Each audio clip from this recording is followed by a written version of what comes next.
Assalamualaikum warahmatullahi wabarakatuh. Perkenalkan, nama saya Anissa Nur Cahya dari Desain Komunikasi Visual 22A. Di sini saya akan memaparkan jawaban-jawaban dari soal esai UAS semester 2. Langsung pada poin pertama, yaitu sebutkan 3 faktor utama lahirnya Bauhaus. Faktor lahirnya Bauhaus ini yaitu Perang Dunia Pertama, di mana Jerman masih mengalami keresahan sosial akibat Perang Dunia Pertama. Bauhaus masih dipengaruhi oleh modernisme dan penolakan akan tradisi artistik. Adanya pendidikan arsitektur yang dikembangkan, lalu upaya Jerman meningkatkan mutu desain di era industri.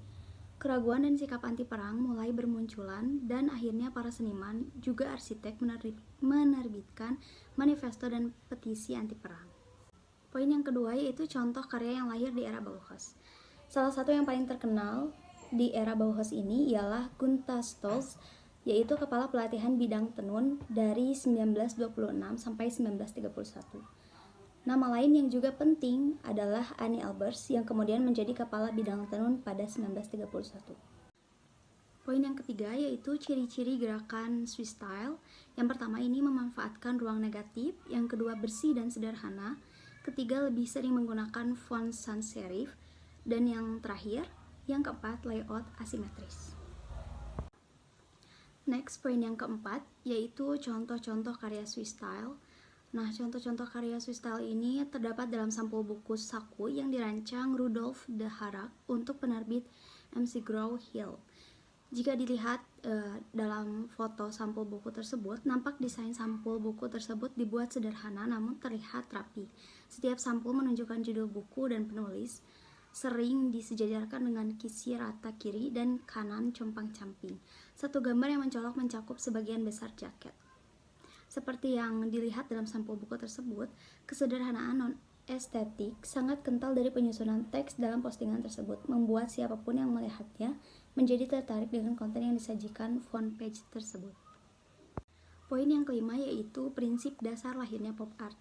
Adanya penolakan terhadap snobisme atau angkuh adiluhung di dalam seni, dan anggapan bahwa semua yang nyata dan ada seperti barang sehari-hari atau bahkan iklan seharusnya menjadi seni, bukan hal-hal eksklusif saja seperti keramik mahal atau wanita dengan busana mewah. Selanjutnya yaitu ada contoh karya pop art.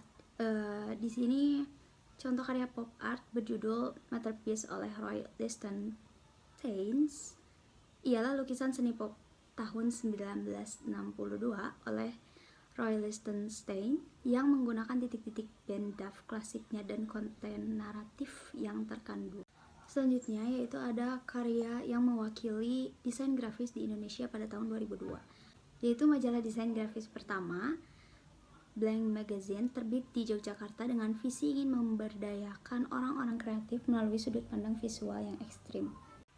Poin ketujuh yaitu momen-momen penting yang menjadi tonggak sejarah perkembangan desain di Indonesia. Diawali pada tahun 15.000 hingga 10.000 sebelum Masehi, ekspresi artistik dan visual pertama muncul melalui lukisan gua. Tahun 105 Masehi, Cina secara resmi mengembangkan produksi kertas. Beranjak pada tahun 1459, Johann Gutenberg mengembangkan mesin cetak berdasarkan desain dan pencetakan buku.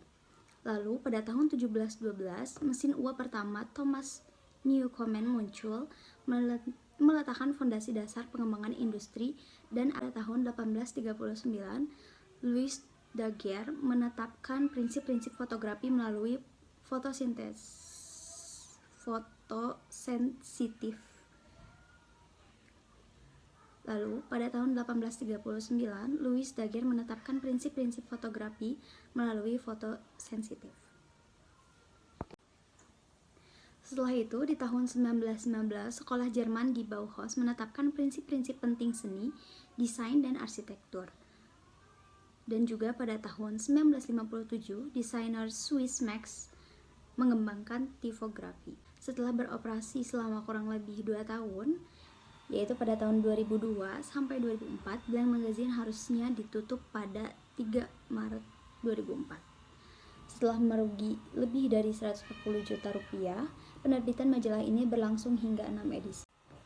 Yang terakhir ialah beberapa gerakan seni yang tidak disampaikan dalam materi perkuliahan selama semester 2 ini, Yang pertama itu avant-garde, yang kedua Henryism, ketiga realisme sosial, dan yang terakhir tentang simbolisme. Sekian pemaparan yang dapat saya sampaikan. Terima kasih. Wassalamualaikum warahmatullahi wabarakatuh.